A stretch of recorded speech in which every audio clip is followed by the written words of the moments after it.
Working with people moving into Serbia, the main question, and actually a comment I got in one of my previous videos, and the topic we're going to touch on today is what are some of the internet providers here in Serbia?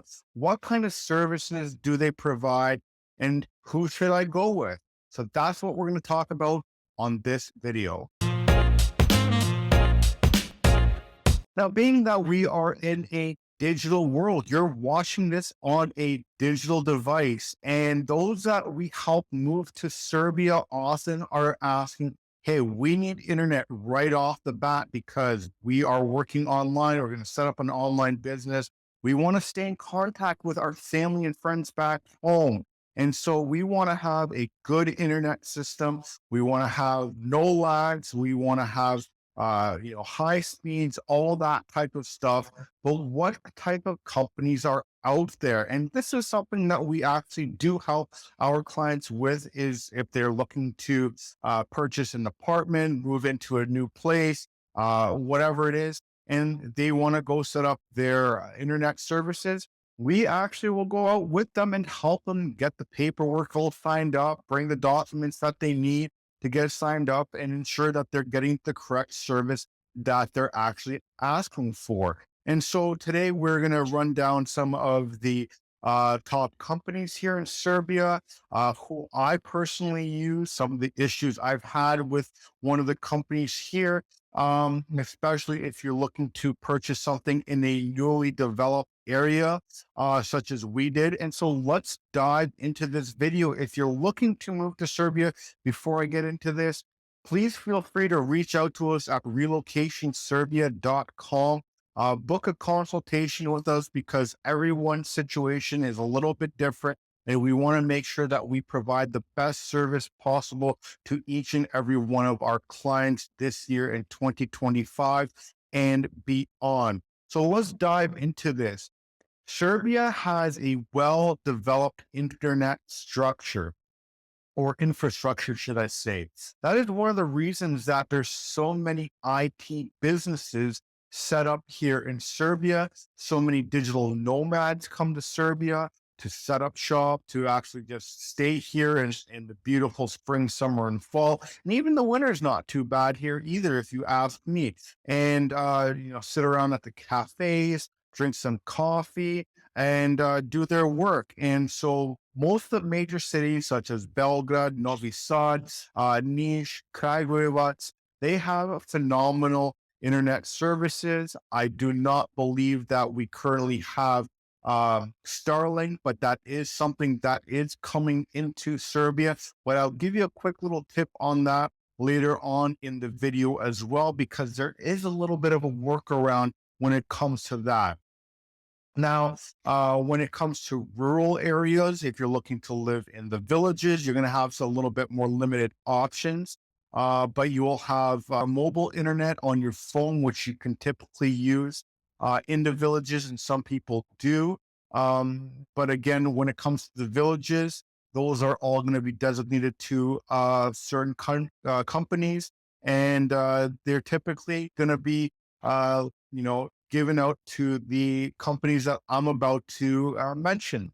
So the first one I'm going to talk to you about is going to be Telecom Serbia, or MTS.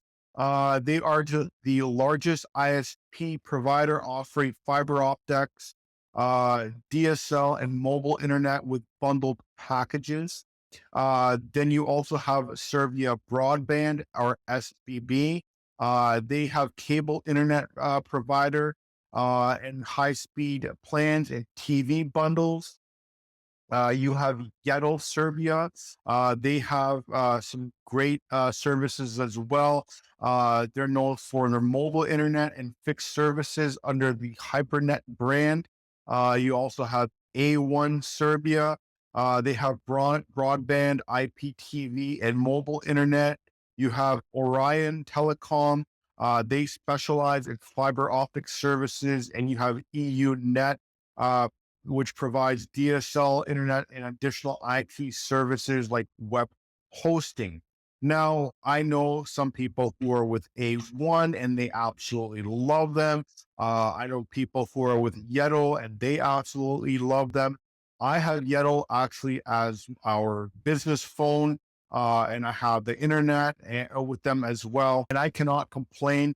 I got a great deal from them, and I believe I paid like what is equivalent to like 16 US dollars for a monthly plan, which is unlimited calling within Serbia.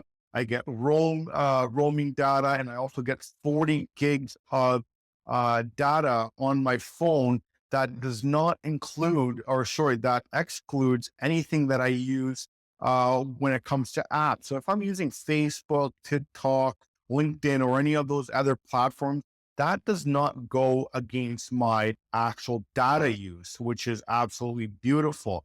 And you know, I've streamed stuff. I sit in the car, and my wife needs to use the internet on her laptop, or I'll go out to a kafana, and you know, I there's no issue with the public internet at kafanas, but I'm one of those people that like to be secure. And so I'll just typically stream off my phone with a VPN so that no one can actually, track what I'm doing. Not that I'm doing anything illegal, it's just to have my own peace of mind.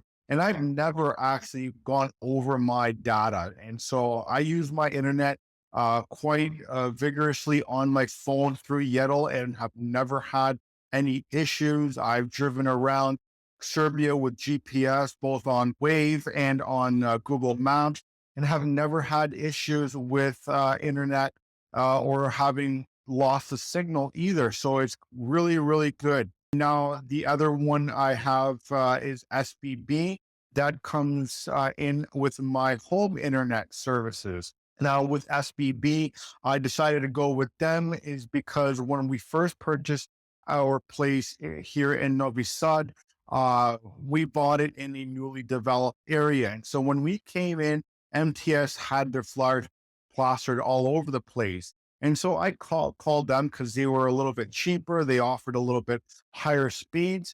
And so I called them. Their installers came to install while we were running or like getting our place ready, and they said, "Hey, we can't do this installation because we don't have a signal to your building." And I'm like, "Oh man!" Like both me and my wife work online, and so we're moving in like a week and a half. We need internet, and so we decided to go with SBB. They're a little bit more expensive, however. Uh, I can't complain about SBB. I know I had MTS at some of the rentals that we had well before we bought our own place, and both companies are phenomenal. I cannot complain about one or the other. Some people prefer one over the other, and you just have to speak to them, and or maybe just go online and check what other people are saying about these companies. But from what I understand, MTS and SBB are great companies. I have no issues with SBB. Not only do we have internet at our apartment, but we also have a TV bundle that comes in there with the like a high definition TV.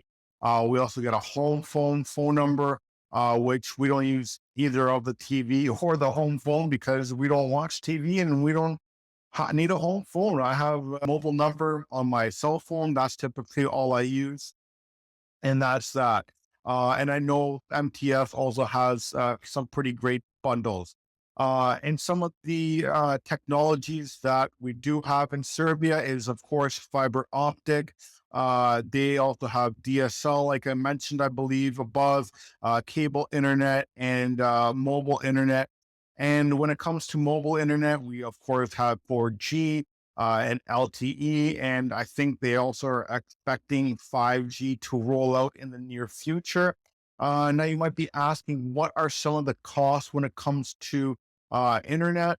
So, if you're looking for a fixed broadband, here you're looking around 3,000 dinars per month, which is about 26 US dollars, and that's for about 60 megabytes per second or higher. If you're looking for high speed fiber, that's going to be about 20 or 32 100 dinars per month, which is about 28 US dollars. And that's for speeds of 300 megabytes per second. And if you're looking for mobile internet, you're looking at 1960 per month, which is 17 US dollars. And that gives you 10 gigs. But don't quote me on these prices. For instance, if you're signing a 1 year contract with some of these companies, they're going to give you 50% off on these prices that I mentioned to you, or they're going to give you a couple months free. They're going to, whatever it is. And if you're with SBB, you got to really contact me, or you're looking to connect with SBB, contact me because I have someone that works with SBB and can give you a wicked deal. But for instance, when I'm talking about my cell phone, I have the 40 gigs, unlimited calling, uh, outside of Serbia data, this and that, blah, blah, blah, and more than 10 gigs. I have 40 gigs of data, and I'm paying 1,600 dinars per month with Yettel. So these numbers are like at a full price. And some other options when it comes to foreigners coming to Serbia. You can also get prepaid SIM cards. The reasons I'm talking about that is if you don't have temporary residency or permanent residency or Serbian citizenship, you're not going to be able to obtain any services for your rental if you do look for that. You're typically going to want to get your landlord to get the services put in, and you're going to have to pay them that way. Some other things you can look at is short-term contracts. That also depends on the company that you're looking to get in with as well. Some companies change their policies from time to time. And so I can't tell you which ones will give you short-term contracts, which ones won't, because, they change quite often if you ask me. Now, some of the things you might want to, or tips for choosing internet services, compare their ISPSs based on speed, reliability, and pricing. Test their internet speed as well. So if you are going into a place that already has internet and you require high speed internet, make sure you go with some sort of speed test.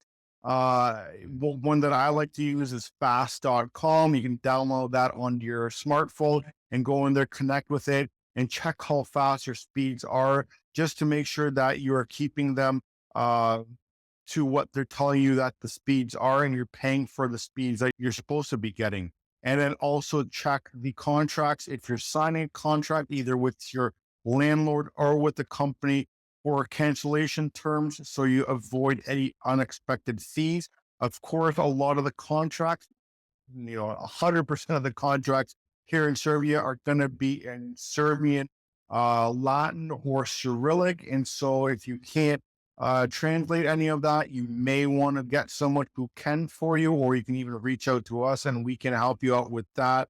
You can also consider public Wi-Fi. They have a lot of co-working spaces here. All kafanas typically have internet as well that will be suffice for you. One thing, again, I would highly recommend is that you use a VPN when it comes to your internet in public use, just simply for the security of it. I enjoy using Proton VPN. They're a Swiss-based company, but there are so many out there, and I don't have any affiliation with Proton VPN. So if you want to go and use them, by all means. I don't have a special link, that affiliate link or anything like that. That's just who I've been using for, I would say, 10 plus years now, and they've been just fantastic for me. And now I quickly want to touch on the Starlink satellite system. Starlink is not currently being offered in Serbia if you're purchasing, like looking to purchase it in Serbia. But one of the things that our clients have done that have moved from out of Serbia, where they do have Starlink, is what they do is they upgrade their package to the roaming package, and then they can use it globally, and they'll bring their Starlink satellite or receiver, whatever you want to call it, into Serbia, and then be able to use Starlink within Serbia without having to wait for it to be released in Serbia. So if you do have any other questions when it comes to internet or any of those other services here in Serbia, please feel free to leave a comment in the comment section of this video. Please like and subscribe to this channel if you have not already. Hit that bell notification so you can get notified when I do release more videos. And I'll see you on the next one.